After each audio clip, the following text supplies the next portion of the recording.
नमस्कार मित्रों, आज हम आए हैं अम्बाला में। यहाँ पर मेरा मुर्गा मेरा रेट की एक मीटिंग रखी गई थी। तो हमारे साथ हैं मिस्टर चरणजीत जी, जो न्यू इलेक्टेड प्रेसिडेंट हैं इस एसोसिएशन के। तो उनसे आज हम मेरा मुर्गा मेरा रेट पर विस्तार से चर्चा करेंगे। नमस्कार सर। नमस्कार सर। सर, सबसे पहले तो आपको बहुत बहुत बधाई। ये जो इनिशिएटिव आपको मिला है, प्लान आपको बनाया गया है, तो आपको बहुत बहुत बधाई। Thank you. सर, मैं कुछ प्रश्न आपसे पूछना चाहूँगा जी। जो फोटो इंडस्ट्री के हित में होंगे, तो उसके बारे में हम थोड़ी सी विस्तार से चर्चा जी करेंगे। सर, सबसे पहले तो मेरा ये क्वेश्चन है कि मेरा मुर्गा मेरा रेट बनाने की ज़रूरत क्यों पड़ी? ज़रूरत इसलिए पड़ी क्योंकि क्या था कि इस पोल्ट्री को आप एक छोटा रोज़गार ना मान के, छोटा बिजनेस ना मान के, बहुत बड़ा पूरे इंडिया में फैला हुआ है। और सबसे बहुत मेरे ख्याल में अगर इसका देखा जाए तो बहुत बड़ी बड़ी कंपनियां जिनकी टर्नओवर हज़ारों करोड़ों में है वो जुड़ी हुई हैं। जी जी। और इसके साथ लाखों करोड़ों लोगों को रोज़गार मिला हुआ है। जी जी। कुछ टाइम से हो क्या रहा था, पिछले 3-4 साल से, 5 साल से कहीं तो 5 साल से अलग अलग छोटे छोटे ट्रेडर आने की वजह से, या दिल्ली मंडी में जैसे माल वो परचेज खुद करने लग गए थे। वहाँ दिल्ली मंडी में जो पहले जाता था फार्मर माल लेके पहुँचता था, अब वहाँ फार्मर माल नहीं लेके पहुँचता है और वहाँ वो मंडीदार खुद माल मंगवाता है। तो वो अपना मनमानी का रेट बोलते थे, जिससे मतलब एक छोटा फार्मर भी जुड़ा हुआ था और बड़ा फार्मर भी जुड़ा हुआ था। उसको जब मान लो अपनी कॉस्ट आती थी मुर्गे की 80 रुपये किलो, तो जब बेचने जाता था तो उसको बोला जाता है अभी 60 रुपये, 70 रुपये, 65 रुपये किलो, ये रेट बोला जाता था। माल तो तैयार करता था फार्मर, और स्टार्टिंग से ही उसको कभी अपना माल का रेट उसने खुद तय नहीं किया। इसलिए हमें ज़रूरत पड़ी भी हमें एक एसोसिएशन बनानी पड़ेगी, जिससे हम छोटे फार्मर की और बड़ी कंपनियां सारे मिलके जो मार्केट में मुर्गा बिकता है उसका रेट फार्मर तय करे, ना कि माल खरीदने वाला। आप कोई भी कंपनी ले लीजिए, आप कंबल बनाने वाला कारखाना ले लीजिए, आप छोटे छोटे खिलौने बनाने वाला, आप मिठाई वाले को ले लीजिए, सब अपने प्रोडक्ट की कीमत खुद तय करते हैं। ये उनको मान लो घर में कॉस्ट आ रही है 100 रुपये केजी, तो उस पर एक्स्ट्रा खर्चे लगा के वो 110 रुपये निकाल देते थे। तो इसमें क्या था कि हमारा कॉस्ट तो आ रही थी 80 रुपये, पर उसका रेट हम तय नहीं कर पा रहे थे। उसका रेट तय करता था ट्रेडर और मंडीदार जी। उसको लेके हमें ये एसोसिएशन बनानी पड़ी, ताकि अपने मुर्गे का रेट हम खुद तय कर सके। अगर हमारा 80 रुपये तैयार हुआ है तो 5 रुपये किलो का हम मार्जिन रख के, या 10 रुपये किलो का मार्जिन ले रख के उसको खुद मार्केट में तय कर सके भी मेरा मुर्गे का रेट जो है 90 रुपये जी। इसलिए इसका ये नाम रखा गया, मेरा मुर्गा मेरा रेट, और इसको कमेटी को बढ़ाया गया।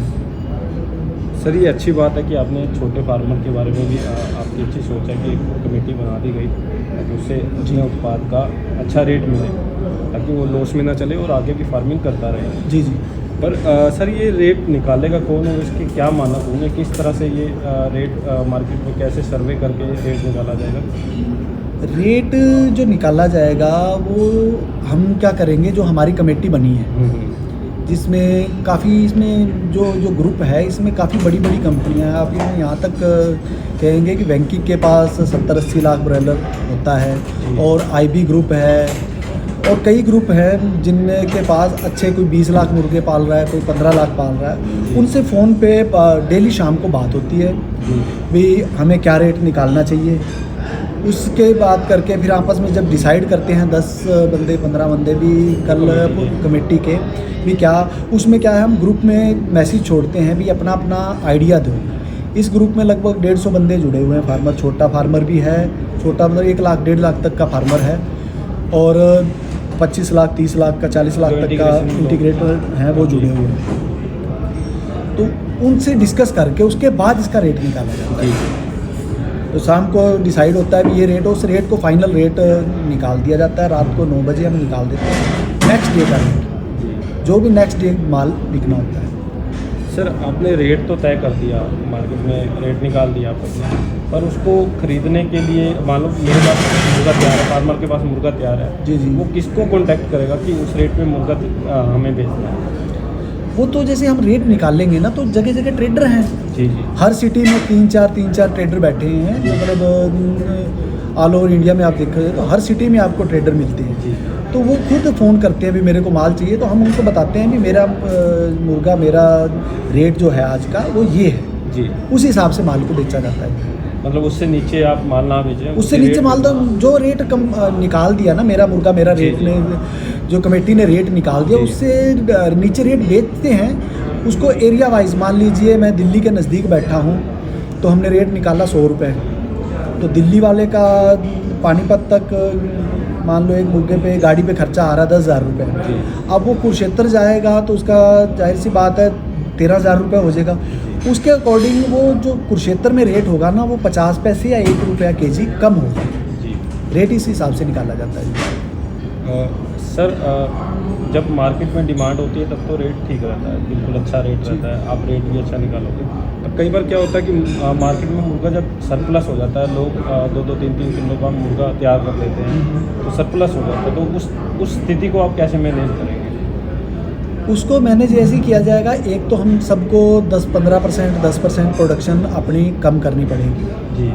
उससे क्या होगा भी, मान लो भी अगर मेरा माल तैयार है, अगर इसको मैं एक दिन रोक सकता हूँ तो मैं रोक के जिसको अर्जेंट माल बेचना है जी जी वो माल बेचेगा उस दिन, और जिसके पास जितने ज़्यादा इमरजेंसी नहीं है वो 1 दिन या 2 दिन या 3 दिन। सर आपने जो ये कदम उठाया बहुत ही बढ़िया कदम है, पर इस रेट पे मुर्गा जो आप निकालते हैं बिकता रहे, तो इसके लिए आप क्या क्या कदम उठाएंगे सर?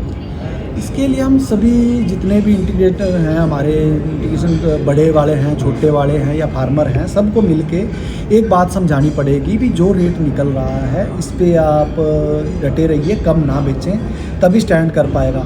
बहुत बड़ी बड़ी कंपनियां आई जिन्होंने अपने रेट निकाले और कामयाब हुए, और अब कहीं ना कहीं हम पिछले 2 महीने से देख रहे हैं हम इस पे कामयाब 100% हो रहे हैं। जो हम रेट निकाल रहे हैं उसके अकॉर्डिंग माल बिक रहा है और बहुत अच्छा रिस्पांस मिल रहा है। सर कई बार ऐसा होता है कि आपने नॉर्थ इंडिया का तो रेट निकाल दिया 100 रुपये, जी। तो लोग गुजरात में अगर 80 रुपये वहाँ से गाड़ियाँ मंगा लेते हैं, तो इस व्यवस्था को आप कैसे बना पाएंगे सर? आने वाले टाइम पे जो कमेटी है, जो बंदा, जो मंडीदार, जो ट्रेडर बाहर से माल ला के यहाँ बेचेगा, हम उसके खिलाफ भी एक्शन लेंगे। तो उसके वो बैन किया जाएगा 10 दिन के लिए, 15 दिन के लिए। तो जब वो अपनी गलती मानेगा उसके बाद उसको स्टार्ट कर देंगे। जी सर, जैसे आपने ये प्लेटफॉर्म बनाया है मेरा मुद्दा मेरा रेट, इस तरह क्या हम कोई ऐसी व्यवस्था या ऐसा प्लेटफॉर्म नहीं बना सकते कि जिस पे सब लोग आके मतलब यही डिसीजन ले कि इस रेट से नीचे मुर्गा बेचेंगे नहीं, चाहे वो गुजरात है, चाहे वो हैदराबाद है, चाहे जहाँ से भी है, ताकि वो मुर्गा वहाँ पे मार्केट में बिके, यहाँ का मुर्गा यहाँ पर बिके, रेट एक जैसा हो, तो सब लोगों को एक साथ एक प्लेटफॉर्म पे इकट्ठा किया जा सकता है? ज़रूर किया जा सकता है जी। मैं आपको बात बताऊं, आज तक कभी भी जितनी एसोसिएशन बनी ब्रॉयलर को बेचने को लेके, जी। कभी भी कोई भी एसोसिएशन 10 दिन 15 दिन नहीं चली, ना कामयाब हुई। अब जितनी बड़ी बड़ी कंपनियां हैं, अभी आज हमारी जो मीटिंग थी, इस मीटिंग में आप ये मानिए कि नॉर्थ इंडिया का 80% जो मुर्गा तैयार करने वाले फार्मर हैं, इंटीग्रेशन वाले हैं, जी। वो इस मीटिंग में बैठे हुए थे। अब मान लीजिए नॉर्थ इंडिया के 80% लोग इकट्ठे हो सकते हैं, तो ऑल इंडिया के भी इकट्ठे हो सकते हैं। जी। तो हमारी कोशिश रहेगी कि हम इसे धीरे धीरे और बढ़ाएं, और मुनाफा हर किसी को चाहिए। हमारे ज़्यादा प्रॉब्लम नॉर्थ इंडिया में ही चल रही थी, उधर का माल जो है वो ठीक बिकता है, आज भी वो अपने दम पे बेचते हैं। जो उनका माल तैयार हुआ होता है उससे मैं साल में 1-8 महीना कम बिक जाए, अदरवाइज़ वो रेट प्रॉपर मेंटेन करके रखते हैं। हमें सबसे बड़ा नुकसान क्या हो रहा है? हमें दिल्ली मंडी का सबसे बड़ा नुकसान हो रहा है। दिल्ली मंडी क्या थी? फार्मर के हित के लिए बनाई गई थी जी। अब उसमें क्या है, जितने भी मंडीदार हैं वो सब अब मंडी में माल लेके कोई नहीं पहुंचता। मान लो मैंने भी पहले, मैं 1987 से हमारा पोल्ट्री का बिज़नेस है। हम 2007 तक दिल्ली मंडी माल लेके जाते रहे, गाड़ियाँ लेके खुद जाते थे, भर के 10 गाड़ियाँ 4 गाड़ियाँ रोज़ डेली हमारी मंडी में जाती थी, साथ जाते थे, वहाँ माल बिकता था। पिछले 8-10 साल से फार्मर मंडी में माल ले जाना कम कर गया, सब ट्रेडर को माल बेचने लग गए।